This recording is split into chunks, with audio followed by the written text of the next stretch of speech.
ត្រង់នេះគឺជាពងម្ដាយទីពីរតែឯងតើក្បែរយើងរាល់ថ្ងៃ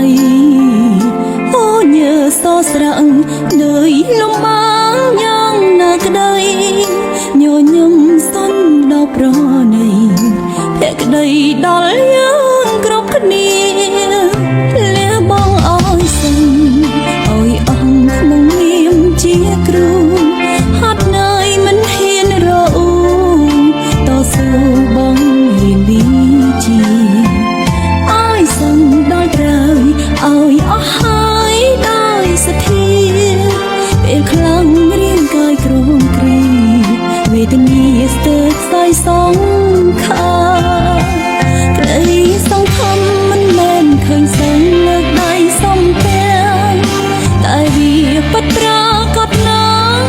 ឃើញសងជោគជ័យគ្រប់គ្នាក្នុងបេះដូងគ្រូក៏មិនដែលចង់ទាមទារសុំត្រឹមឃើញសងរាល់គ្នាជោគជ័យគ្រប់គ្រានឹងជាមនុស្សល្អគ្រប់គ្នាជាសំ